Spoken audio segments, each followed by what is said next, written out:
So I'm sitting there in my sofa in my living room.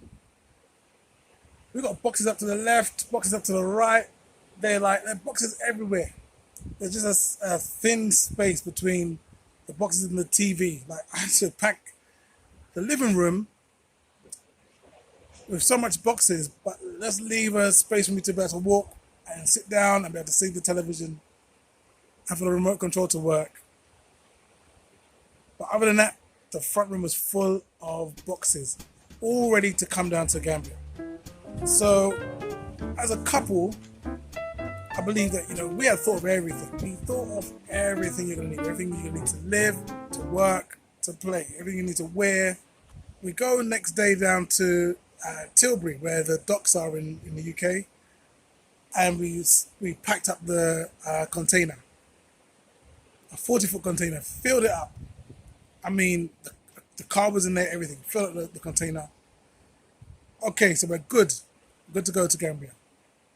And yet still there was stuff that we didn't think of. So this video is to tell you about the things that we didn't think of. What I did is I wrote a post up on Facebook and asked a few people, like, what things are you aware of now that you should have been aware of before you left? Even after all the research, after all the thinking about it, after all the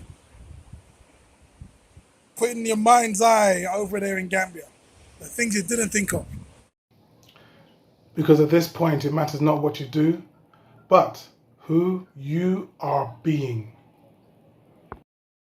This is the list. So now, I've done a video earlier when I put a post link that will show you the video I did earlier, where I gave you 5 items.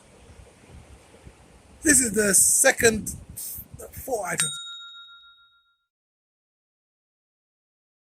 This isn't going to be 5. There's going to be 4 more items of things you should have known before coming to Gambia, but you didn't know that you needed to know it. Number 1. This person says, things they never tell you is Africans always say, yes, I can do it, even when they know they cannot. Their answer is always, yes, I can. Very optimistic, which is a good thing, but you can get very disappointed and it will cost you only more money. Please don't fall for it. Yo, this happened to me. You know when you put your car on a container, you've got to take off the battery, you've got to disconnect the battery. So when it got to Gambia, the radio code didn't work. The radio wasn't working and I needed to take it out because the code is on the bottom of the radio. So I stop at this shop, this car shop, and I see a mechanic there. Looks really dirty, really dirty. I said to him, can you help me out? I just need to get my car radio out of this car so I can get the code. He says, yeah, stay there, let me go and get my tools. I'm thinking he's gonna get some keys to get the radio out, right? This fool comes out with a hammer. And I don't mean no domestic hammer, I mean a mallet. A big old hammer with a chisel. A chisel to chisel my radio out the car. Number 2. This person says, Gambia is just boring for me. I understand. When this place first started, it was really for the older crowd. But now they've got kids clubs popping up in different hotels. They've got new things happening. So it's changing. For the better, it's changing this one. Let's move on. Number 3.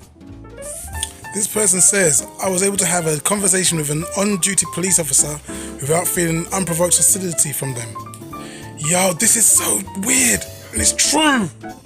I did a whole video on TikTok about how I got stopped by the police, and he was like, welcome home, welcome to your country, this is your place now. Feel free, goodbye. Lovely man, the man even, yo. Oh yeah, and then there was this one time. Oh, and this one time, at band camp, I stuck a flute in my... I saw these policemen giving this white man grief on his car. Just giving him grief for no reason. And I didn't say anything. I didn't say a word, I just drove off. I didn't care, I didn't even care. I was like, I need to support the boys in blue. Blue lives matter. Am I experiencing white privilege in this country? Because for the last 40 years, I've been told there's no such thing. So, who knows? Next. Number 4. This person says, nobody noticed your pain because you are white. Wow. Yeah, I've got to agree with this one too. Yeah, for the most part, people are doing well, they've got their money coming in from whatever they're doing. I don't really know that much to be able to say what they're doing, but most people are doing well. But you also have other people who are not doing so well, who've kind of like fallen between the cracks, people who've let themselves go, people who've, the thing is, it's kind of like when people expect, everyone expects you to have money, then you will be fleeced at every single point they get a chance to fleece you, they will fleece you. So yeah, that does happen.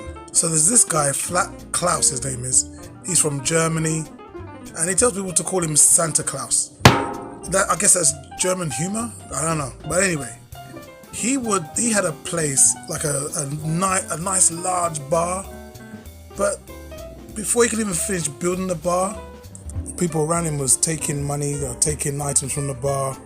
Like, he was getting stripped straight. There was one lady who came up to me and was begging for money just for her to be able to get to the airport. It was kind of like sad, but I called the police on her because I didn't think she should be harassing people. Okay, that's a lie. I didn't call the police on her, but it happened. It happened. Let me move on to the next one. I've got to do a bonus, don't I? Number 5. This person says, as far as Gambia goes, the English dialect spoken here is nuanced in different ways than you might be used to. Well, yeah, like the language is a mix-up of English, the local dialects, like Pular and so on, and you have Arabic included as well. So, for example, if someone wanted to say, okay, you got to turn right at the traffic light, they'll say, cough right. Cough is an amalgamation of the word curve. So they've taken the word curve, use it for the word turn, but then with the local accent, curve turned into cough, and that's how it moves forward. So the language has changed and moved. Even in Senegal, when someone says Nangadef, they'll say Magnifi, but that is what's the word? A derivation? What's the word I'm for? Anyway, it's a mix and blend of the word magnifique. That's what the French say. So they've taken that word and they've turned it into something that is easier to be said, and they've incorporated that into the Wolof language here in Senegal. So that's about it for this video, everybody. Take a look here for more information about the Gambia, more information that you need to know before coming over. Stay informed though. Keep coming back. Take care. Bye.